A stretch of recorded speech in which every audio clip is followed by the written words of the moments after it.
పేదలు మహిళల సొంత ఇల్లు కట్టుకోలేని నిరుపేదల కళ్లలో ఆనందం చూడాలన్న లక్ష్యంతో గత ఎన్నికల్లో ఇచ్చిన హామీల అమలులో భాగంగా ఏపీ టీఐడీసీఓ మరియు ప్రధానమంత్రి ఆవాస్ యోజన ద్వారా నిర్మించిన 2,50,893 గృహాలను ముఖ్యమంత్రి నారా చంద్రబాబు నాయుడు ఈరోజు నెల్లూరు జిల్లా నాయుడుపేటలో పంపిణీ చేశారు.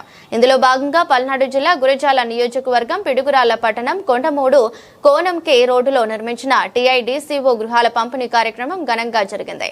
ఈ కార్యక్రమంలో పల్నాడు జిల్లా కలెక్టర్ డాక్టర్ కృతికా శుక్లా, గురజాల శాసనసభ్యులు Yarapathineni Srinivasarao, RDO Muralikrishna, TIDCO DE Setubabu, housing DE Balaji Naik, Gurajala నియోజకవర్గ పరిశీలకులు కల్లం రాజశేఖర్ రెడ్డి, పిడుగురాల మున్సిపల్ కమిషనర్ ఇరువురి శ్రీనివాసరావు, ఇతర సంబంధిత గృహ నిర్మాణ అధికారులు పాల్గొన్నారు. మొత్తం 2,832 గృహాలు మంజూరవగా 1,296 గృహాల పట్టాలను లబ్ధిదారులకు పంపిణీ చేశారు. అందుకే ఈరోజు మరలా మనం చూస్తే పైగా కన్స్ట్రక్షన్ పూర్తి చేయకుండా వీటిని బ్యాంకులో పెట్టి లోన్ తీసుకొచ్చారు. ఒకటి కాదు, చేయాల్సిన అరాచకాలన్నీ కూడా చేశారు.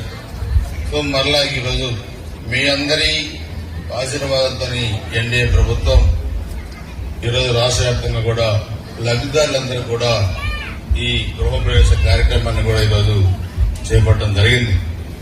ఈ కార్యక్రమానికి ముఖ్య అతిథిగా గౌరవనీయులు జిల్లా కలెక్టర్ గారు మేడం కృతికా శుక్లా గారు, ఆర్డీఓ గారు మురళి గారు, అదేవిధంగా మున్సిపల్ చైర్మన్ సుబ్బారావు గారు, మున్సిపల్ కమిషనర్ గారు, ఇతర టిడ్కో అధికారులు, డాక్టర్ ఉన్న నాగమల్లికృష్ణ గారు, నాయకులు మీరందరూ కూడా వచ్చారు.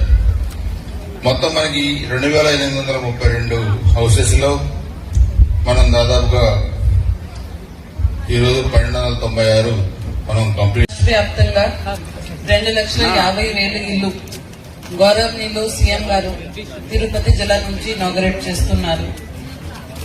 ఇక్కడ మన పిడుగురాలలో 2,800 టిడ్కో ఇల్లు శాంక్షన్ ఉంటే ఇప్పటికి 1,277 ఇల్లు ఈ రోజు పూర్తి అయి ఇనాగరేషన్ చేయడం జరుగుతుంది. మొత్తం 83 కోట్ల ఖర్చుతో ఇంకా 14 కోట్ల ఫెసిలిటీస్ ఖర్చుతో ఇది మీకు అందజేయడం జరుగుతుంది. G+3 విధానంలో షియర్ టెక్నాలజీ వాడుకొని చాలా పక్కగా మంచి క్వాలిటీతో కట్టడం జరిగింది.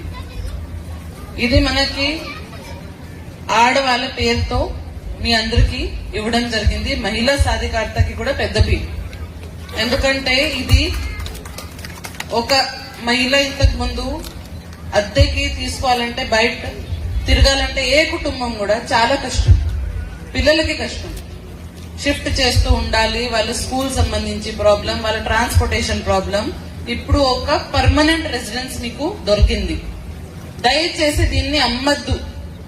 మీరు మీ ఫ్యామిలీలోనే ఉంచాలి, మీరు మీ కూతురుకి ఇవ్వాలి తప్ప ఇది బయట మీరు అమ్మద్దు. రెండోది, మీరు షిఫ్ట్ అయిపోవాలి. ఇప్పటికీ నర్సరావుపేటలో ఇచ్చాము.